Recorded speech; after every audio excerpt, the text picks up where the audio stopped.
नमस्कार साथियों, मैं हूं आपका दोस्त संतोष मौर्य और आपका फिर से एक बार स्वागत है मेरे एक नए वीडियो में। तो चलिए शुरू करते हैं। कुंभकर्ण का युद्ध। कहानी शुरू करें उससे पहले आपसे एक नम्र निवेदन है कि यदि आप चैनल पर नए हैं तो चैनल को सब्सक्राइब जरूर करें। चलिए आगे बढ़ते हैं। राम के हाथों पराजित होकर रावण अपने मन में बड़ा लज्जित हुआ। उसका अहंकार चूर चूर हो गया। राम को जैसा उसने समझ रखा था उसे वो कहीं बढ़कर निकले। उसके भीतर का बल थक गया। उसके बहुत से वीर मारे जा चुके थे। सेनापति प्रहस्त भी मारा गया। इस संकट के समय उसने अपने छोटे भाई कुंभकर्ण की जगाने की बात सोची। राक्षसों की एक टोली के साथ बहुत से भैंसे और मदिरा के घड़े भेजे। एक दिन जागकर कुंभकर्ण 6 महीने सोता था। सब राक्षस मिलकर कुंभकर्ण को जगाने लगे। उन्होंने बाजे बजाए, उसके हाथ पैर खींचे, बाल और कान खींचे, फिर भी वो नहीं जागा। जब उस पर हाथे दौड़ाए गए तब कहीं वो जागा। अंगड़ाई लेता हुआ उठ बैठा। उठते ही उसने कई घड़े मदिरा पीकर बहुत सा कच्चा मांस खाया। तब कुंभकर्ण ने पूछा, मुझे किसने और क्यों जगाया है? मंत्री ने कहा, राक्षसेंद्र आपको याद कर रहे हैं, बड़ी देर से आपकी प्रतीक्षा में है। कुंभकर्ण रावण के पास पहुंचा और रावण के चरणों में प्रणाम किया। फिर रावण से जगाने का कारण पूछा। रावण बोला, वीरवर तुम सो रहे थे, तुम्हें नहीं मालूम इस बीच यहाँ कितना अनर्थ हुआ है। राम की वानर सेना समुद्र पर पुल बनाकर लंका में आ गई है। वो नगर का घेरा डाले पड़ी है। कई दिन से युद्ध चल रहा है। हमारे अनेक बड़े बड़े वीर मारे गए हैं। सेनापति प्रहस्त भी वीरगति को प्राप्त हुए। अब तुम्हारा ही सहारा है। कुंभकर्ण हंसा और बोला, हमने तुम्हें पहले ही बताया था कि बुरे कर्मों का फल बुरा ही होता है। तुमने हमारी बात पर ध्यान नहीं दिया।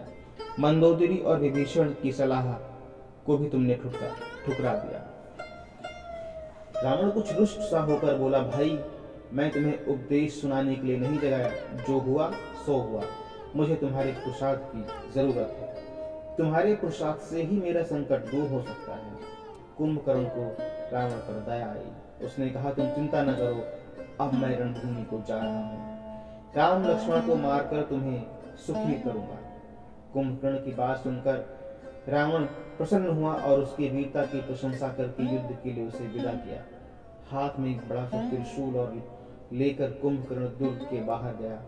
कुंभकर्ण को देखते ही वानर सेना में भगदड़ मच गया। अंगद ने बड़ी कठिनाई से उनको रोका।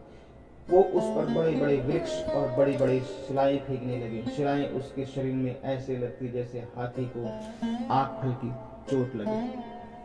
कुंभकर्ण की सेना ने जहां तहां वानर की भीड़ भिड़ गई, पर उसके सामने आने का कोई साहस नहीं करता। हनुमान आगे बढ़े। उन्होंने बड़ी शिला फेंक कर उसे थोड़ा सा घायल किया। कुंभकर्ण ने अपने त्रिशूल से उस शिला का हृदय फाड़ दिया। रक्त के हनुमान को व्याकुल देखकर वानर सेना में त्राही त्राही मच गई। कुंभकर्ण ने अनेक प्रमुख वानर वीरों को मारकर अचेत कर दिया। तब अंगद आगे बढ़े। कुंभकर्ण के वार को बचाते हुए उन्होंने उसकी छाती में घूंसा मारा। थोड़ी देर के लिए कुंभकर्ण मूर्छित हुआ। फिर उसने अंगद और सुग्रीव दोनों को अचेत कर दिया। सुग्रीव को पकड़कर वो लंका की ओर ले चला।